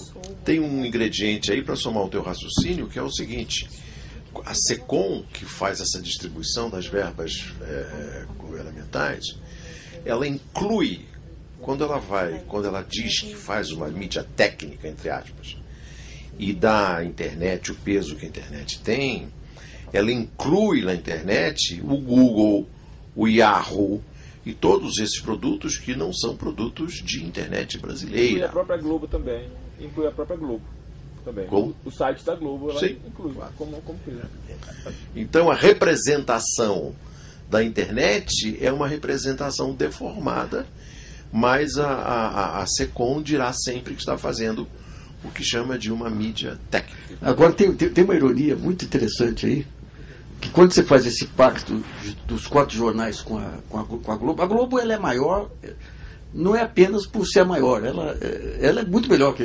estrategicamente para defender os seus interesses. Então quando você pega nos anos 80, você teve um pacto ali de ignorar as diretas, de ignorar o que estava acontecendo. O seu Frias, que era um baita do empresário de comunicação, percebeu que tinha um baita público não atendido, direcionou a Folha para fazer o contraponto, pegou aquela linguagem nova que surgia também, que é a partir da Ilustrada, ele tirou uma geração de leitores do Estadão, fazendo esse contraponto. Quando a Globo vem com a Veja, com a Folha e o Estado, e faz o pacto, e os jornais entram, você não tem espaço para o contraponto. Não tendo espaço para o contraponto, quem é que define, quem é que fatura? Quem tem mais voz, quem tem mais audiência, quem tem mais... Então a Globo ela lidera todo esse período, faz o que quer porque não tem contraponto dos jornais para pegar aquela clientela insatisfeita que vem para a internet e para os blogs. E faz uma baita campanha para a SECOM não levar dinheiro para a internet, usando como isso quem? Os bloguinhos. Como se os bloguinhos, as gotas que viessem para os blogs fossem ameaçar a distribuição de verbas da SECOM. Quando acaba o fôlego do jornal papel, Estadão, Folha, eles pulam para a internet, a piscina estava vazia. Então a internet não consegue bancar os custos deles. Né? É interessante no meio de todos esses angus, como que eles se articularam aí, como que a Globo levou todo mundo no bico, né? Eu queria voltar ao tema do jornalismo digital. Esse tema, mas antes eu queria fazer uma observação sobre esse tema que está entusiasmando todo mundo, que é o dinheiro da Globo. A gente contesta a fatia da Globo no montante da publicidade oficial, mas a gente não contesta a publicidade oficial. Todo mundo aqui dá de barato, aqui em geral, que a publicidade oficial é perfeitamente legítima, enquanto ela é mais uma jabuticaba brasileira. Não existe em nenhuma democracia do mundo, nem nos regimes autoritários, uma concentração de publicidade oficial como há no Brasil, legalizada, autorizada pelo Congresso, pela legislação, e que nós jamais contestamos. A gente passa a vida brigando por conta... Eu sou a favor do fechamento da SECOM. Legal. A utilidade pública, eu não contesto a publicidade oficial de utilidade pública, porque essa é legítima e faz parte do papel de vacina contra a dengue. Essa é a sacanagem. Sarampo. Pô, se eu tenho uma concessão pública, aquele espaço é público, eu vou pagar para eles fazerem publicidade. Isso é uma sacanagem. Pois é. Essa que tem a sacanagem maior. Uhum. Então, essa é legítima e é um benefício público. Quer dizer, o dinheiro público só pode ser usado em benefício público. Sem benefício do governo ou do partido do governo, não é um benefício público. Sem benefício da Globo, também não é público. Então, eu acho que a gente tem que fazer essa ressalva. Bom, a minha pergunta sobre o jornalismo digital é a seguinte. O monopólio da reportagem, que para mim, do meu ponto de vista, ainda é a alma do jornalismo, e é o que mais está faltando, porque esse salto para o jornalismo digital enfraqueceu a reportagem até na mídia tradicional impressa, porque desapareceu. E não foi substituída, não foi criada uma nova reportagem digital. O que a gente faz e o que todo mundo faz? O ansioso blogueiro faz, o Nassif faz, todos os blogueiros e todos os blogs sujos fazem. Eles repercutem a mídia tradicional, porque ela faz a reportagem. Ela vai entrevistar o fulano de tal, não sei aonde, vai em Xiririca da Serra, ver o que está acontecendo, e a gente repercute. Né? E isso dá a eles um tremendo poder de... Porque a gente reproduz a informação que eles dá produzem. Sobrevida para eles. Né? A gente passa a repercutir isso. Né? Então, essa é a minha pergunta sobre o jornalismo digital. Nós não estamos levantando a bola dos 4 cavaleiros do Apocalipse aí? Eu gostaria de fazer algumas ponderações sobre o que você falou. Em primeiro lugar, eu concordo plenamente com você. Em nenhuma sociedade razoavelmente civilizada existe um Ministério da Comunicação ou da propaganda oficial. Isso é coisa de Mussolini. Isso é coisa de Mussolini. Não tem nada que fazer propaganda de governo federal. Tem que fazer propaganda, divulgação de serviço público, e aí o Nassif tem razão, tem que chegar lá e dizer, olha, tem que divulgar porque amanhã é dia nacional de vacina contra a raiva, contra a paralisia infantil, sei lá que diabo que é. Bom, com relação à reportagem, como eu te falei, reportagem é muito caro. Reportagem é muito caro, exige todas essas pré-condições, essas qualificações que o Nassif enumerou de forma muito clara. Custa dinheiro, custa treinamento, custa formação, obrigar o pessoal a ler, a aprender a usar a crase. Né? O jornalismo brasileiro tem uma dificuldade muito grande com crase. Né? Eu costumo dizer que eu trocava todas as faculdades de jornalismo do Brasil por um bom curso de Machado de Assis. Você não precisa estudar nada. Você vai ler toda a obra de Machado de Assis. É o que interessa. O resto você aprende em 3 meses. Mas não temos Enquanto isso. não tem isso, na dúvida não use a crase, né? Pegue pela falta em vez do excesso. Como dizia o Ferreira Goulart, com quem eu tive a honra de trabalhar no Rio de Janeiro, meu filho, a crase não foi feita para humilhar ninguém. E a partir dessa data eu fui estudar o uso da crase. Né? Isso não existe no Brasil. A imprensa brasileira não sabe usar a crase. Então, isso custa dinheiro. Você pegar uma pessoa e botar 6 meses estudando crase custa dinheiro. Não é? Além disso, você pegar uma pessoa 6 meses estudando, esmiuçando as decisões do mensalão, custa dinheiro. Não é? Então, tudo isso você tem que levar em consideração. Quando você reclama que não tem informação nos blogs, eu sou o primeiro a reclamar disso. Eu acabei de dizer isso. Acontece que tem um fato que você não pode menosprezar, que é o seguinte. Há hoje um volume muito grande de informações que chega aos blogs através dos seus leitores. Há um grande número de informações que chega aos blogs através dos comentários dos leitores. Há um grande número de informações que está disponível em áreas de acesso que você pode, com menos trabalho e menos investimento em dinheiro, organizar, coligir e publicar como informação original. E uma informação original é você pegar cebola, tomate e alho e fazer uma boa combinação para fazer um espaguete. Né? Isso também é uma informação original. Você misturar fatos dispersos e transformar numa linha de raciocínio. É como eu trabalhei na Veja no tempo em que havia lá um editor de política que um dia sugeriu ao Mino Carta 2 matérias. Uma, isso é uma lenda, evidentemente. Uma noticiando o lançamento de um foguete na base lá do Maranhão, na base de Alcântara. E uma outra matéria próxima, se possível, noticiando a queda de um foguete em Recife. Então, um bom jornalista é aquele que pega o foguete que saiu de Alcântara e estabelece um vínculo hipotético sobre um foguete que 15 minutos depois caiu em Recife. Né? Isso não é desprezível. Porque se você lê os jornais de hoje, você lê as revistas de hoje, e sobretudo se você vê os telejornais na nossa rede aberta, você verá que não é desprezível chegar um editor, um jornalista, que pegue a notícia do lançamento do foguete de Alcântara e relacione a queda do foguete em Recife. Isso também é informação. Agora, aquela informação original, aquela informação que dá em Watergate, aquela informação que pega o repórter, leva ele para Miami para conversar com o cara, o outro que fica 6 meses na porta do Garganta Profunda, custa muito dinheiro. Custa muito dinheiro. E sobretudo, custa dinheiro treinar esses caras. Não é isso que ocorre também na união, no conchavo entre os 4 grandes, os impressos, a Veja, a Folha com a Globo, que eles também criam matéria para a Globo, repercutir isso em baixos... Não acredito. Não. Isso aí é teoria de conspiração. Não, aí, Veja bem.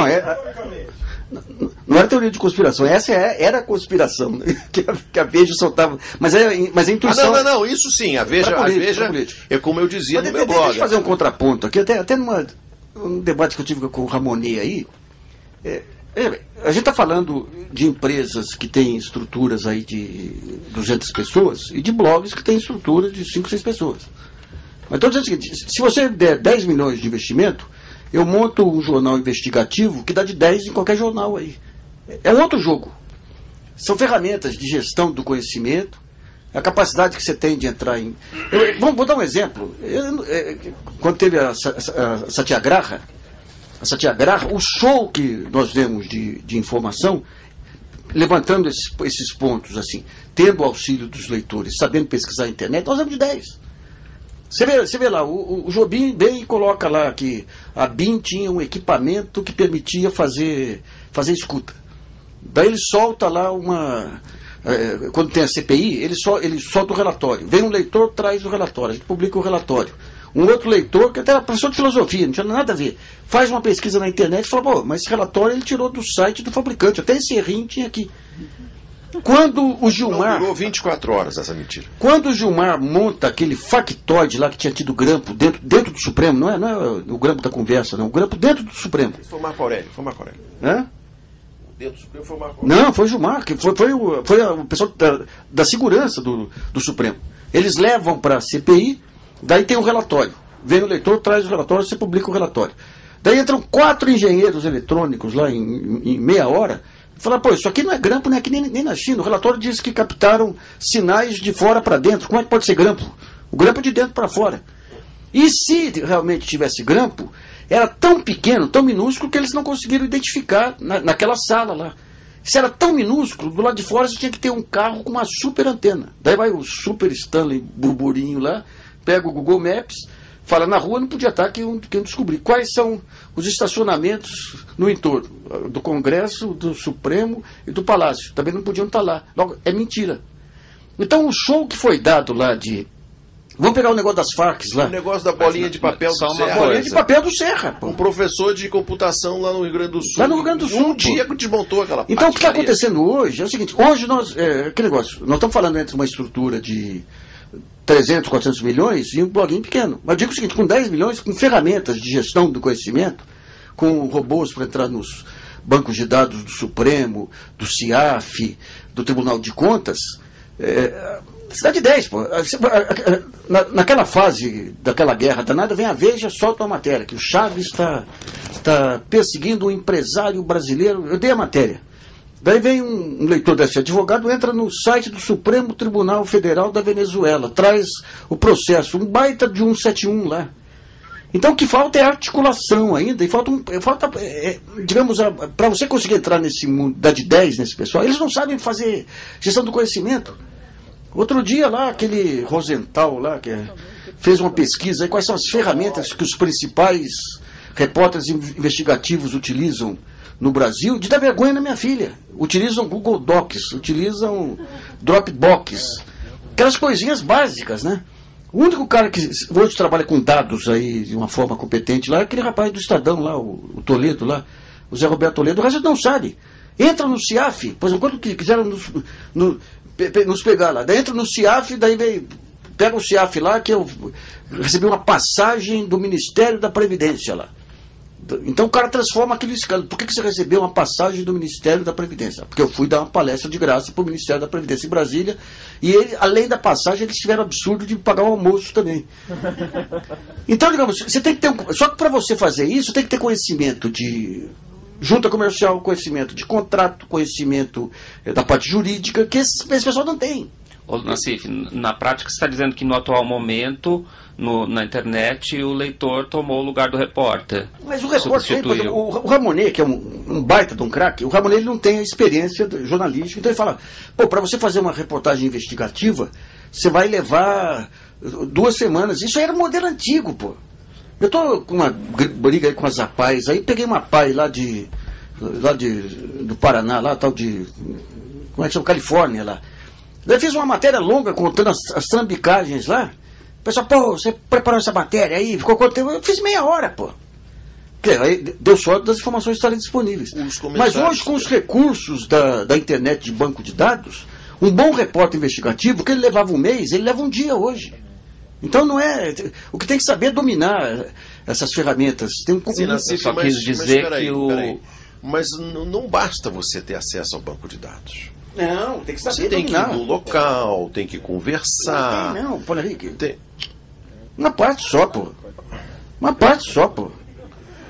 Você tem que ter o bizu, tem que ia ficar bem mais legal se tivesse ainda quem fizesse tem que ter o delator. Mas você pode continuar fazendo a denúncia do estilo antigo. Mas estou falando que você tem a denúncia no estilo novo, te garante já. Sim, são as duas coisas. Uma coisa é você saber utilizar os conhecimentos já disponíveis. A outra coisa é você ter informações originais de uma pessoa que estava lá dentro e viu acontecer não sei o que lá. Isso aí é... Por exemplo, vamos dar um exemplo que todo mundo conhece, todo mundo viu o filme. O caso de Watergate, não tinha como você descobrir o Watergate entrando no CIAF.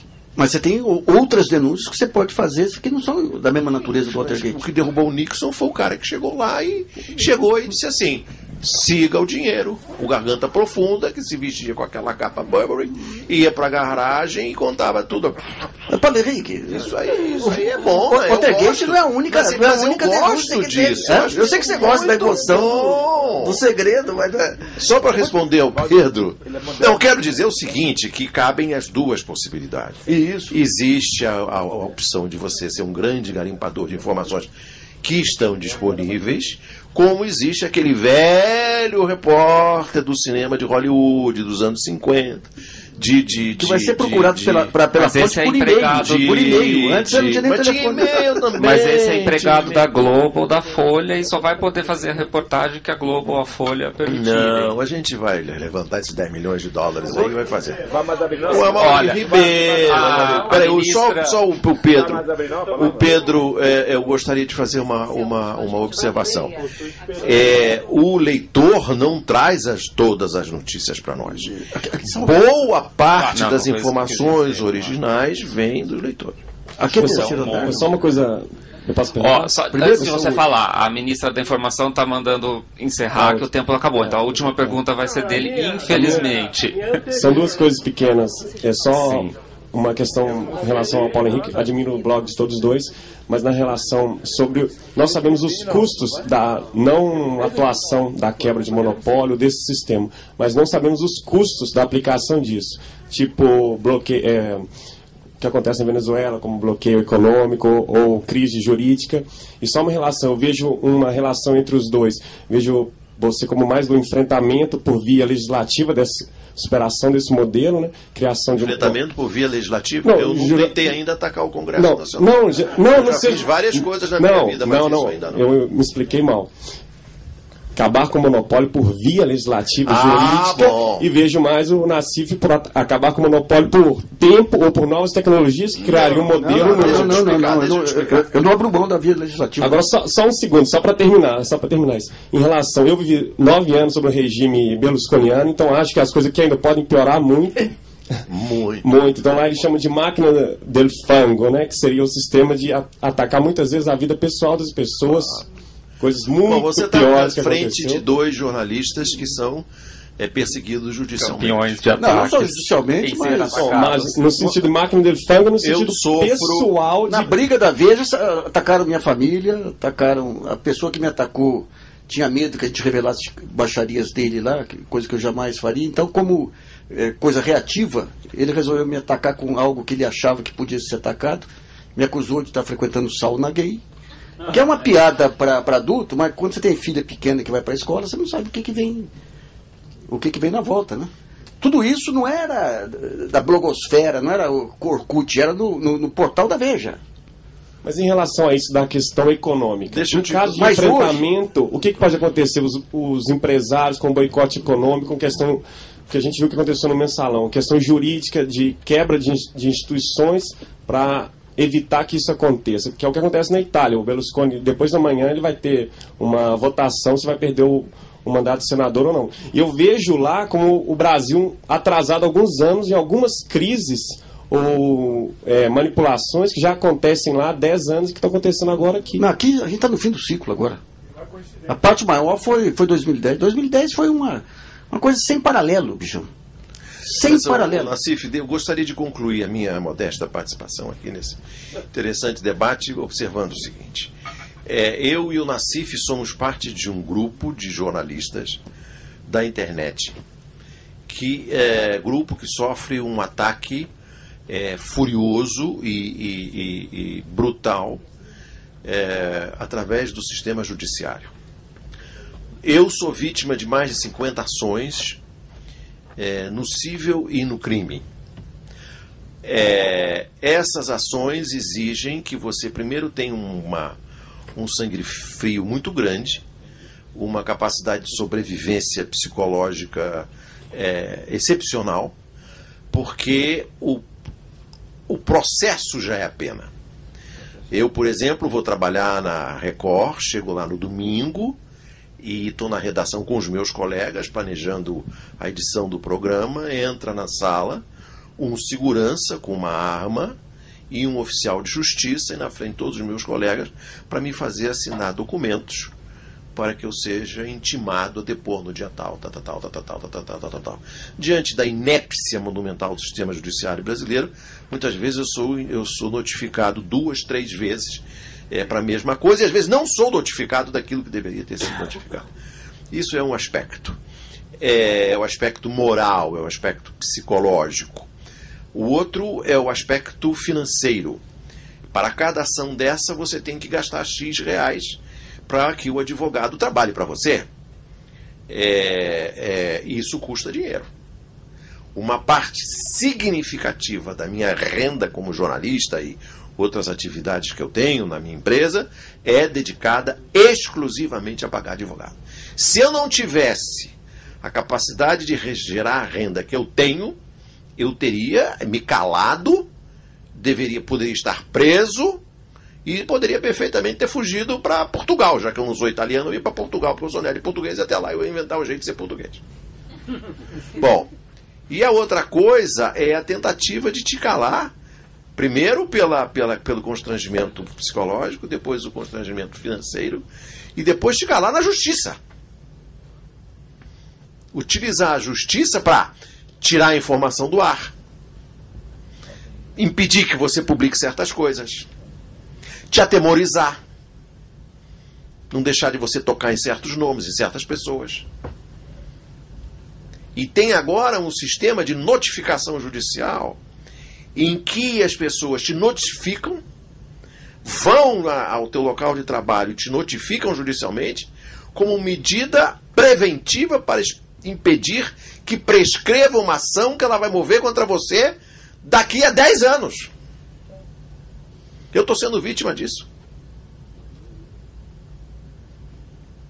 Então isso é um fato gravíssimo.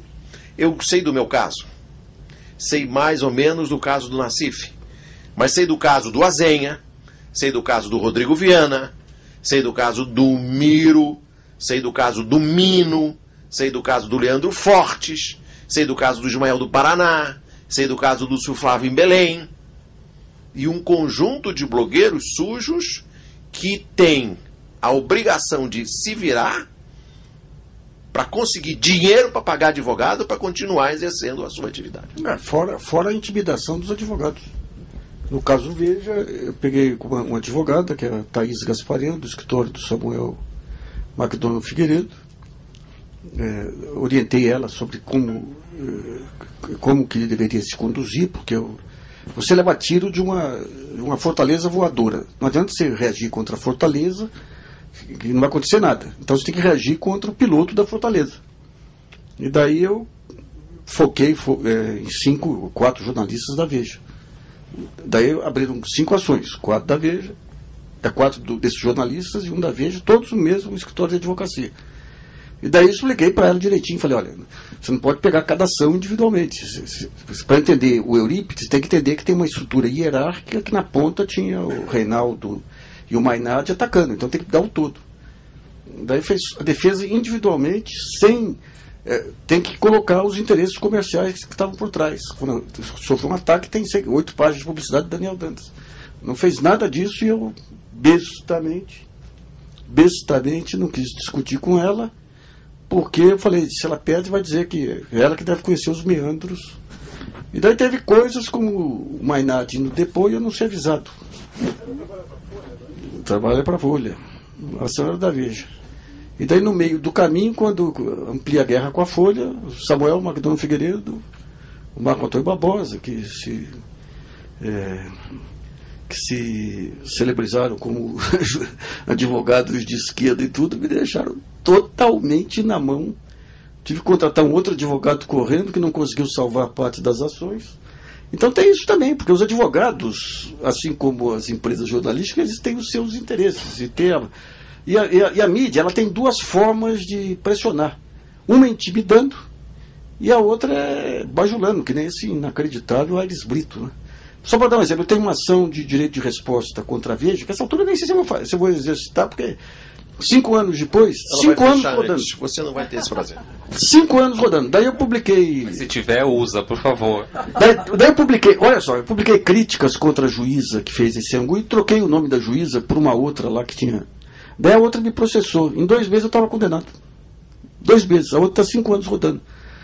Monto uma ação contra o Reinaldo na Veja, contra a Veja, daí o juiz, eles mostram as críticas que eu fiz ao Reinaldo, daí o juiz condena a Abril a me pagar 50 mil e eu pagar 50 mil pro Reinaldo. Quer dizer, o cara que monta todo o pipi não recebe assim. É uma piada, rapaz. É uma piada. Você pega da Abril e devolve pro Reinaldo. Hã? Pra mim, o sujeito falava que você é bom peluda, atacou minha mulher, atacou... É inacreditável, rapaz. Então, agora isso aí decorre de um lado, que é isso que nós estamos tentando nesse seminário, dessa incompreensão dos juízes ou do Poder Judiciário sobre o que é mídia. Então, se vem a ofensa do jornal, é liberdade de expressão. Se vem de um blogueiro, ele considera como uma coisa pessoal. Então, mas faz parte. Não tem. Tivesse que. Só para eu vejo alguns colegas. Essa parte, e eu me considero razoavelmente especialista nisso, é que com o fim da lei de imprensa ficou um vácuo institucional. Não tem nada que proteja o jornalista. A única coisa que protege o jornalista é a Constituição. Só que para você chegar à Constituição, ou seja, para você chegar ao Supremo, você tem que vencer todas as etapas anteriores, todas as instâncias judiciais, para conseguir levar a sua ação até o Supremo.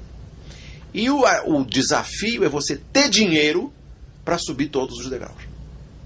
E é nisso que os patifes confiam. Os canalhas. Conclusão é que esses 2 caras são loucos de pedra e que bom que eles existem. Continuem assim, rapazes, por favor. A gente vai encerrar. A gente reivindica a Bia que o próximo debate dure 5 horas em vez de 2. E eu nem vou falar do próximo. Quer que eu fale? Falo. O terceiro debate vai acontecer no dia 31 de março. O tema é o futuro da rede, liberdade de expressão versus vigilância. Vai ser com os jornalistas Bob Fernandes e Natália Viana. Vocês estão convidados para voltar em março. Obrigado para vocês e para todo mundo.